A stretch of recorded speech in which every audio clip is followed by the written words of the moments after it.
मित्रों, मनुष्य की जिंदगी में जन्म के बाद कोई सबसे बड़ा सत्य है तो वो मृत्यु है।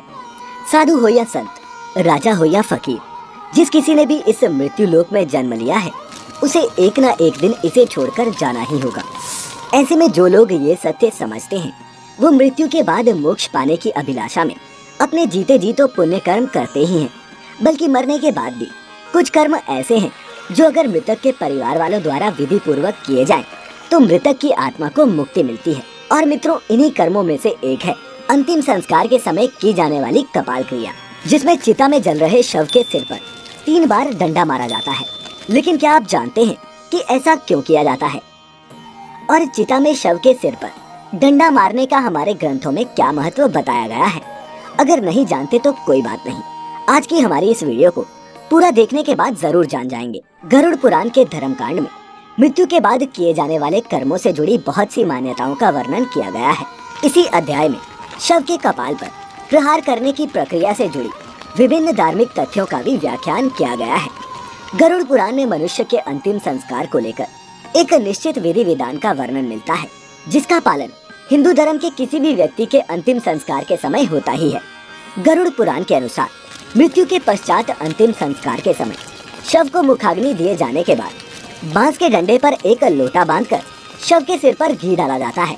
और ऐसा इसलिए किया जाता है ताकि अग्निदाह के समय शव का सिर अच्छे से जल सके।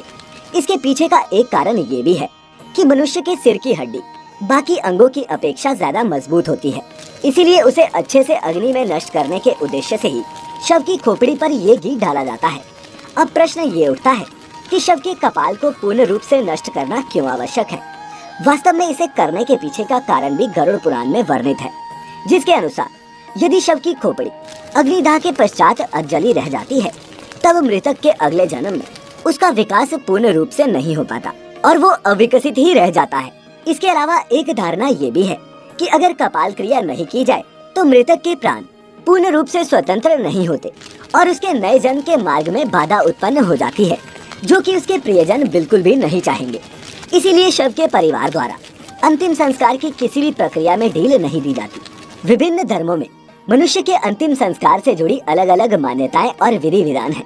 जैसे कि इस्लाम धर्म में मृत्यु के बाद उनके शव को जलाया नहीं जाता बल्कि दफनाया जाता है, जबकि हिंदू धर्म में मृतक के शव को जलाने की मान्यता है, जिसमें महिलाओं और बच्चों के अंतिम संस्कार को लेकर भी अलग अलग मान्यताओं का वर्णन मिलता है। इसका पालन करने हेतु मनुष्य की मृत्यु के उपरांत शव के कपाल अर्थात सिर पर डंडे से ये प्रहार किए जाते हैं।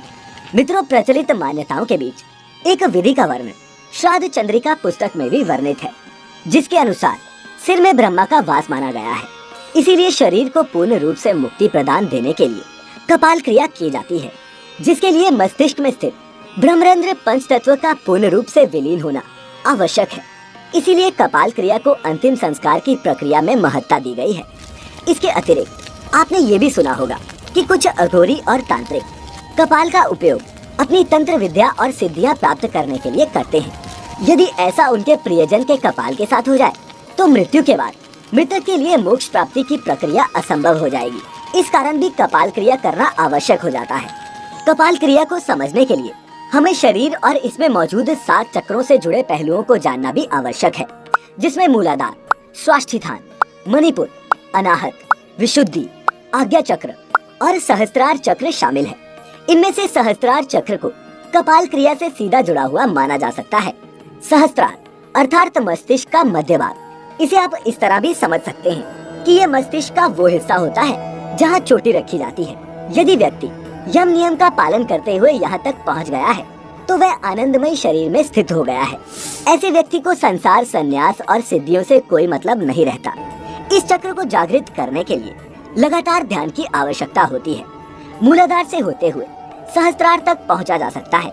शरीर की संरचना में इस स्थान पर अनेक महत्वपूर्ण विद्युतीय और जैवीय विद्युत का संग्रह मिलता है। इसे ही मोक्ष का द्वार भी माना गया है। वास्तव में धर्म शास्त्रों के अनुसार जब मनुष्य की मृत्यु होती है तब हमारी आत्मा उसी चक्र से शरीर को छोड़ती है जिस चक्र के आसपास हमारा संपूर्ण जीवन व्यतीत हुआ हो। शास्त्रार्थ से आत्मा के निकास को मोक्ष प्राप्ति माना गया है। शास्त्रार्थ से जब आत्मा निकलती है तो वो कभी कभार मस्तिष्क को फोड़ कर निकलती है। और मित्रों, ये भी जरूरी नहीं कि सातवें चक्र को जागृत करने वाले हर व्यक्ति की आत्मा मस्तिष्क को फोड़कर ही बाहर निकले। लेकिन ऐसा कभी कभी होता है।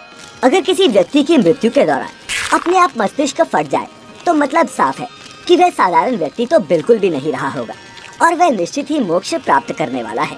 तो मित्रों, हिंदू धर्म में वर्णित कपाल क्रिया से जुड़ी ये मान्यताएं और विधि हिंदू धर्म में विश्वास रखने वाले लोगों के लिए किसी नियम से कम नहीं है, चाहे आप इन मान्यताओं में विश्वास रखते हो या नहीं।